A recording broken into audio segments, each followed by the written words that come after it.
Hey everyone.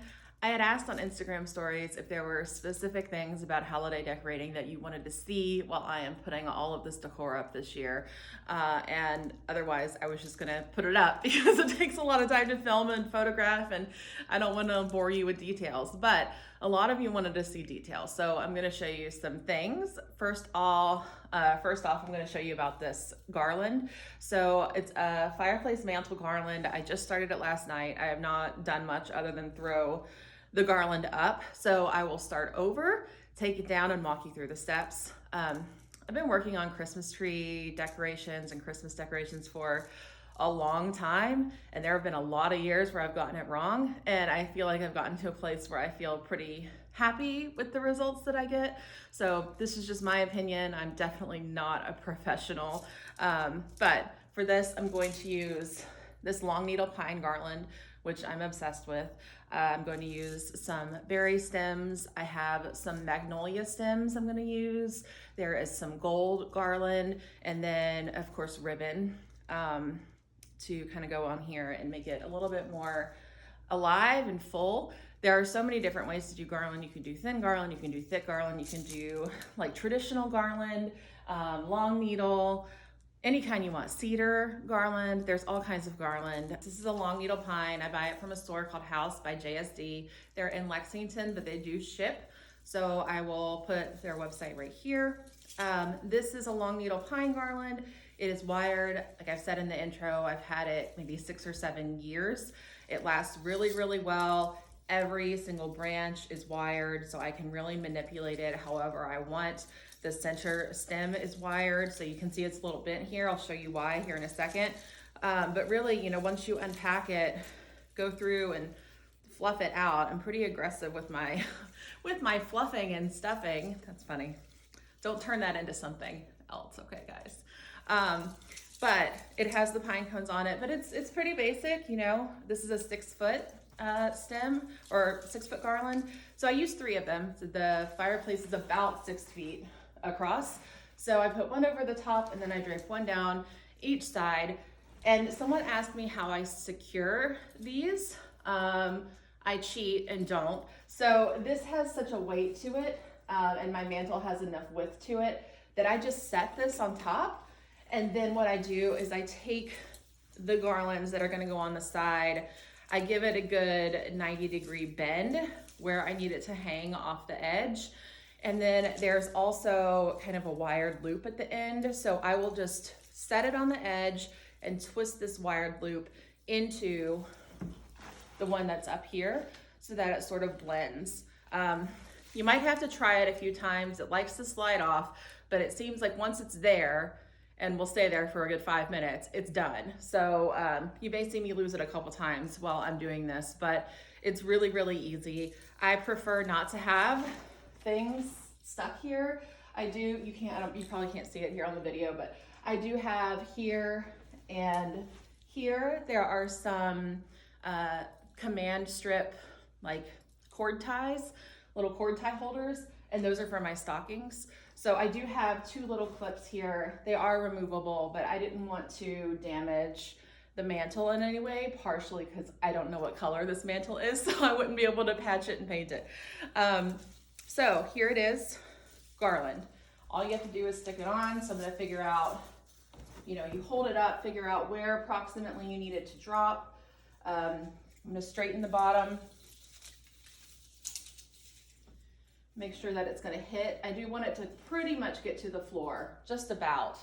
So that will be good, I think. If I keep the bend here, we're just gonna lift this up, kind of set this underneath, make sure that the corner is right on the edge of that mantle.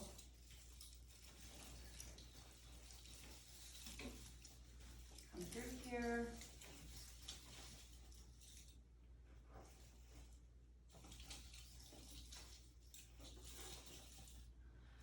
And I'll blend this quite a bit more later, but just so you can see, and I'll actually refluff this so the branches point how I want them to point. But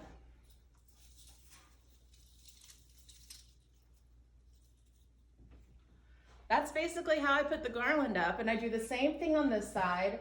there's a 90-degree bend, and then I kind of tuck it up and under. There is a loop here that I have connected from one end of this garland to a stem of this garland. So that way, you know, it all lays right. And don't worry about making everything perfect when you're fluffing it at the beginning. You are gonna go in and articulate the stems and really move things around as you're making it larger with your adornments. So you can kind of get it in a basic shape that you want, but don't worry about it if it's not perfect when you start adding things.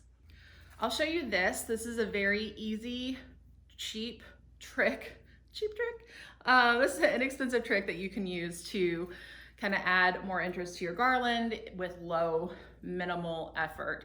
So this is just a really inexpensive garland I picked up from a craft store. It was Michael's, Hobby Lobby, one of those. And I have them, I put them up my staircases, I put them with everything with this pine, and that's what I've done for the last few years, just because it's cost effective and it's easy. So the way that I do this, you literally just set it on top.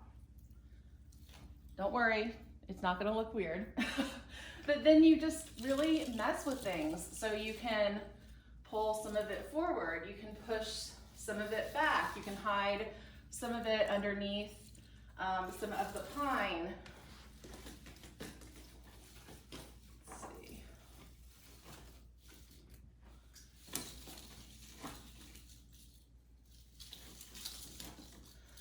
So there's all sorts of ways you can do it, and like obviously I would keep working this in, but as you can see, it just adds one more layer.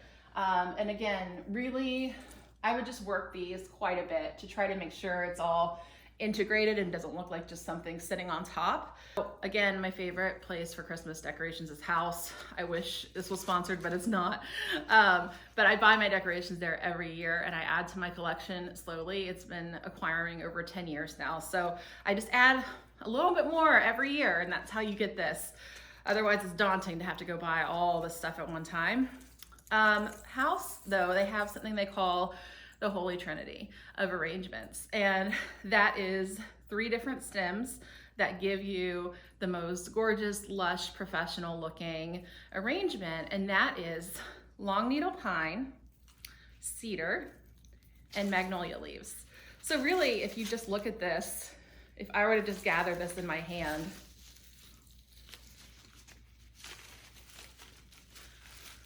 like how pretty is that just as an arrangement? And then if you wanted, you know, throw a berry, but really you could just tie this up with a, you know, a ribbon, a bow, and stick it somewhere if you wanted to. So that's kind of the Holy Trinity is what they call that, the mix of the greens. So this year I wanted to make this a little bit more lush than I've had it in past years, amp it up just a little bit. And like I said, how I pull this long needle pine forward so it kind of hangs over the edge so it's not just a straight edge. You could also do the same with this cedar stem. So it's just a fake cedar stem. It's very like floppy and has that great drape that cedar does. So what I can do now, carefully, because remember I don't have this fixed to the mantle, so I don't want to yank everything down, but just as an example here, just shove that underneath, pull some of this pine forward. Then you have a nice cedar drape.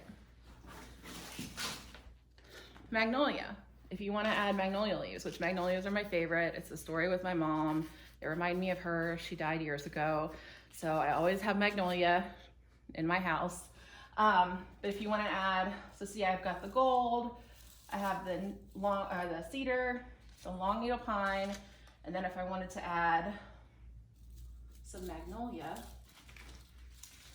to give it some more height up here, boom, easy. And then if you wanted to add color, bring in some berries. These are cheap. These were from At Home. I think it was like a pack of 5 of them for $2. So they're just really inexpensive. And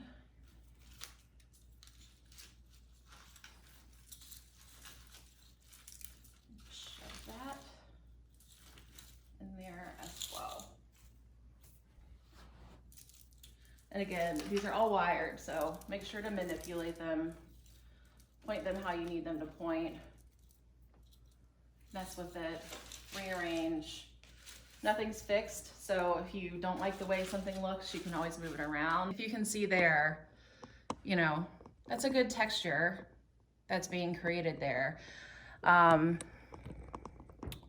yeah, what I'm gonna do is I'm just gonna mess with this for a while, and I will come back after I have everything incorporated. So I put in a bunch of stems. I put in a lot of magnolia, actually not as much as I thought, but I did add something extra I didn't show you at the beginning, which is this glittered, huge, beaded magnolia. This is something that I actually put on my large Christmas tree that goes in this room. It is magnolia themed. There are a lot of these huge beaded magnolias that I put all over the tree. And I was thinking, you know, what's one way I could make this different this year? And I thought maybe if I added this, I added magnolia leaf kind of around it. I had some of these gold magnolia leaves as well I stuck in here. But you can see here, I tried to make kind of an arch where I draped the cedar down. That way there's a center focal point. I threw some berries in there. Now, with this, I will fiddle with this for a very long time. So basically I need to leave it for a while, and then I'll come back, and then I'll decide if I like it or if I want to change something. So this might not be the actual finish part of this section. I still have to add my lights, and I still have to add my bows. But I'm gonna sit with this for a minute and marinate. I'm gonna leave this room. I'll come back after lunch or some other time and decide, do I wanna add more of stuff? Do I wanna remove stuff? Do I wanna rearrange anything? I added a few more stems because maximalist. But you can see there's green magnolia, gold magnolia. Here's the garland that I wove in, the inexpensive red berries. More magnolia, massive magnolia flower with a lot of magnolia leaves. I made a little bit of an arch there with the cedar. And yeah, I think that's what I'm gonna stick with for now, at least. I reserve the right to change my opinion. Now I'm gonna weave the lights in. These are tiny little rice lights. They are battery powered, so I just have a battery pack on the floor. There's a remote. They have different functions. I usually just keep them on solid. I do have to replace the battery, so you might not be able to see this very well. But they don't get super bright, but just enough to give the garland a little bit of a twinkle. So all I do is start at the bottom where the battery pack is, and I just gently weave it through.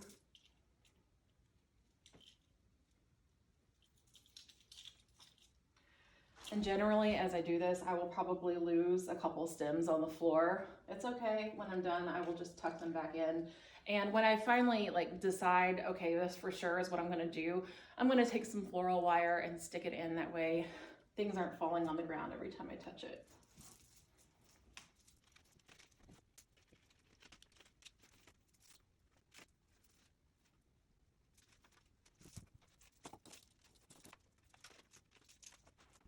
It's not a lot of lights. It's just a little bit of sparkle.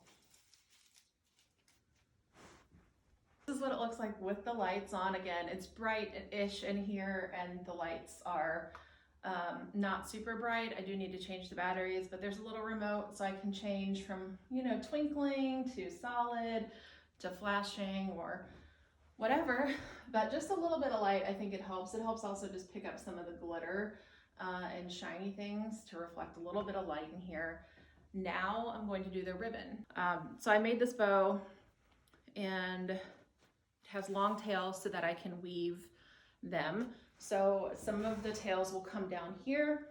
Some of the tails typically come up here.